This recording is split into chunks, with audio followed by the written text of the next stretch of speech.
Aujourd'hui, je vais parler avec les pasteurs. Vous savez, il y a beaucoup de pasteurs. Les pasteurs sont des bénédictions de Dieu, vous voyez. Et non, ce qui se passe, c'est que Dieu a élevé des pasteurs pour qu'ils prennent soin de son brebis, c'est-à-dire les congrégations, les sœurs, les frères.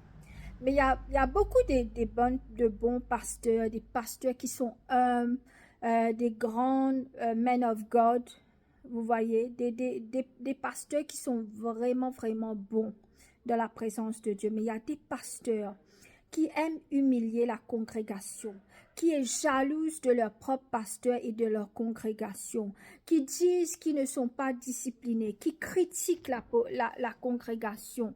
Il y a des pasteurs qui font tant de mal à quelqu'un ou des gens dans l'église que les personnes doivent quitter l'église et partir. Ils blessent les chrétiens. Alors, les pasteurs qui sont comme ça, il y a un grand jugement contre vous.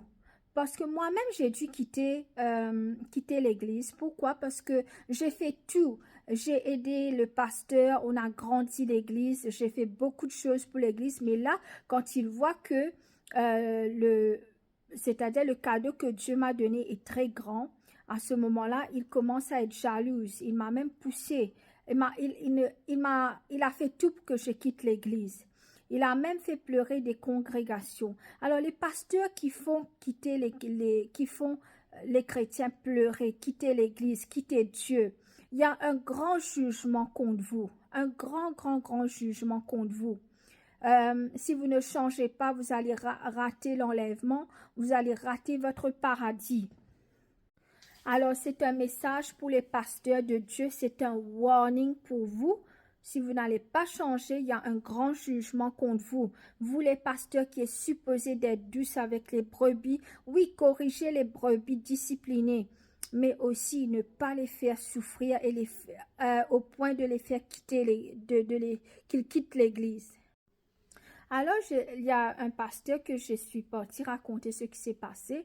Alors, le pasteur me dit, il va falloir que tu demandes pardon au pasteur parce que il peut te donner des malédictions. Mais moi, je lui dis, je ne peux pas demander pardon parce que j'ai rien fait. Vous comprenez? Vu qu'il a vu que j'étais en train de grandir dans le ministère, il a commencé à avoir son ego parce que je suis une dame.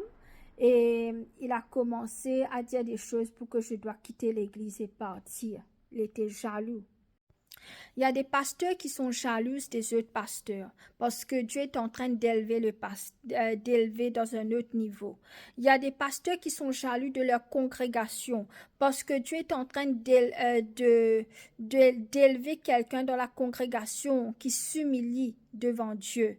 Alors, c'est pas parce que tu es un pasteur, tu as la faveur de Dieu que Dieu va pas te juger. Toi aussi, tu vas être jugé plus que la personne qui est assise sur la chaise qui t'écoute parce que tu as un autre niveau et ton jugement est plus grand.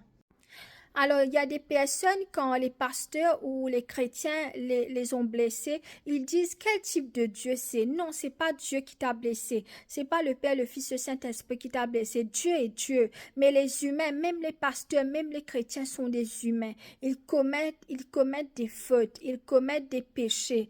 Alors, même si tu quittes l'église, continue de prier à ton Dieu. Ton Dieu va te montrer le chemin. Continue de jeûner et de prier au Père, au Fils et au Saint-Esprit. Ne blâme pas Dieu pour les fautes que les humains commettent, même les pasteurs. Les pasteurs, écoutez-moi. Si vous faites si vous ne faites pas ce que Dieu vous dit, définitivement il y aura un clash dans l'église. Et si vous ne faites pas les bonnes choses, Dieu va vous juger. Et même les congrégations ont le droit de vous dire que c'est pas bon. C'est pas parce qu'on vous respecte que vous avez le droit de faire ce que vous voulez. Alors les pasteurs, on va pas partir sur tes mots. On va partir avec le mot de Dieu. On va écouter Dieu, pas toi. On va t'écouter, mais si tu fais pas les choses droites, on ne peut pas t'écouter. On doit écouter Dieu, la parole de Dieu.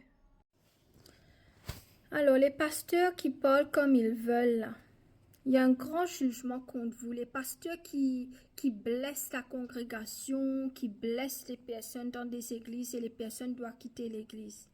Il y a un grand jugement contre vous. Prenez garde. Alors, les pasteurs qui mentent, les pasteurs qui font des adultères, commettent des adultères, les pasteurs qui prennent la gloire de Dieu pour eux, tout est inclus dedans. Vous aurez un grand jugement. Alors, il y a beaucoup de pasteurs qui sont en train de jouer avec les travaux de Dieu. Alors, faites attention. Dieu va se décider contre vous. Bon, beaucoup de gens vont dire, qui es-tu? Tu es en train de parler avec les pasteurs comme ça. Va demander Dieu qui je suis. Il va te dire. Alors, les pasteurs qui travaillent pour le monde, qui ne fait pas ce que Dieu est en train de vous dire, repentez. Est-ce que c'est le temps pour qu'un chrétien vous dise de vous repentir? Au contraire, c'est vous qui devriez aller sauver les âmes pour Dieu. C'est pas l'heure. Et c'est pas pour tous les pasteurs. Il y a des pasteurs qui sont vraiment dans the will of God. Ils sont vraiment dans la corité avec Dieu. C'est pas pour eux.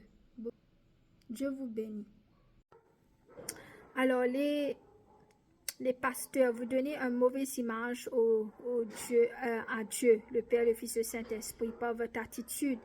Comment vous faites les gens de votre église quitter l'église et partir. Vous faites Dieu avoir une mauvaise image. Tout comme Satan. Satan a querellé avec Dieu, veut prendre sa place depuis le début. Vous les pasteurs, vous êtes en train de gâter l'image de Dieu. C'est ça que vous faites quand vous faites les gens, vous blessez les gens et tout. Un secret pour les pasteurs, pour un bon pasteur, c'est de rester humble au pied de Dieu, devant son trône. Alors, j'ai eu des personnes, surtout des hommes qui me disent, oui, les femmes ne doivent pas prêcher. Toi, homme, tu ne te commets pas à Dieu. Tu veux pas prêcher, tu veux pas faire le travail de Dieu. Et tu es contre les femmes qui font le travail de Dieu. J'ai même un pasteur qui m'a dit, oui, parce que tu prêches dans mon église, les gens ne me donnent plus les donations, les tithes, les offerings. Alors, qu'est-ce qui est plus important? Que je prêche la parole de Dieu ou que tu reçois l'argent? Vous savez, quand je prêchais auparavant, j'ai aussi eu des hommes pasteurs qui m'ont accusé faussement parce que je prêchais. Des hommes pasteurs, je te dis là. Alors, maintenant, beaucoup d'églises sont malades. Les pasteurs est comme un médecin. Si le médecin n'est pas expériencé, n'a pas d'expérience, les personnes vont mourir. Alors, un pasteur, s'il ne se consacre pas avec Dieu, il ne demande pas ce que Dieu veut, il va perdre les brebis. Tu comprends? Et si le pasteur ne peut pas faire le travail correctement, définitivement, les gens vont partir. Mais maintenant, les églises sont malades. Les pasteurs ne se consacrent pas. Pas tous les pasteurs. Il y en a. Et à ce moment-là, si tu veux aussi ouvrir une église, il va falloir que tu demandes Dieu si tu dois ouvrir l'église. Ne pas ouvrir l'église, c'est quand tu veux, tu refermes l'église. Quand tu veux, tu ouvres l'église. Comme ça, on va perdre des âmes. Tu vois, il y a des gens qui vont partir et dire qu'est-ce qui se passe, l'église est fermée. Alors, un pasteur ne peut pas se décider quand il veut fermer l'église, quand il veut ouvrir l'église. Ça, non, c'est pas à vous de décider ça.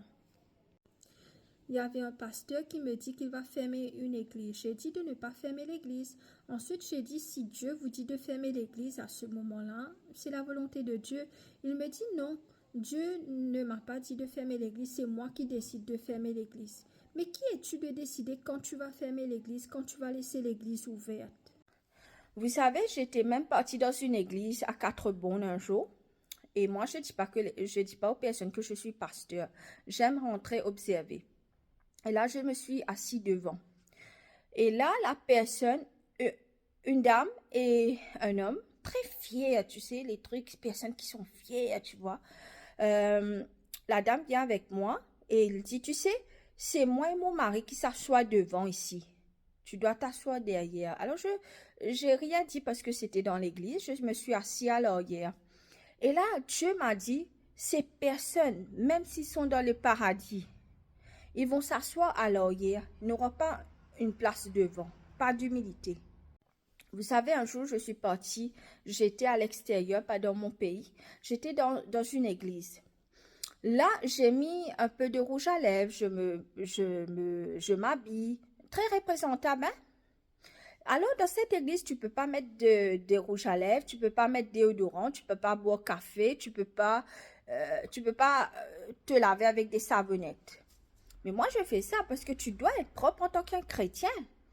Et là, le pasteur a dit à un autre pasteur, la dame dit, oui, il y a des femmes qui viennent dans cette église, elles mettent des rouges à lèvres, elle est en train de séduire les hommes. Mais les hommes vont être séduits s'ils sont malades dans leur tête. Tu comprends? Et là, le pasteur m'a fait quitter l'église parce que je mets des rouges à lèvres et je bois du café. Alors, ces gens, il y a des chrétiens qui sont malades dans leur tête. Il faut arrêter ces types d'imbécilité. À ce moment-là, vous abaissez Dieu. Et les personnes ne veulent pas venir à l'église parce qu'ils croient que c'est Dieu qui dit ça. Mais c'est vous, humains, qui sont malades dans votre tête, les chrétiens. Vous savez, un jour, depuis l'âge de 16 ans, moi, je me suis dédiée à Dieu. Tu sais, depuis très jeune. Jamais dans la drogue, jamais dans la prostitution, jamais dans l'alcool. J'étais vraiment droite, tu vois. Et là, un jour, je suis partie prendre un cours dans une église, là. Et là, Dieu a montré qu'il m'a choisi pour quelque chose que je dois faire. Et la personne, le prophète, il était un drogué auparavant. Dieu l'a converti, il a changé sa vie, gloire à Dieu. Et maintenant, il est prophète.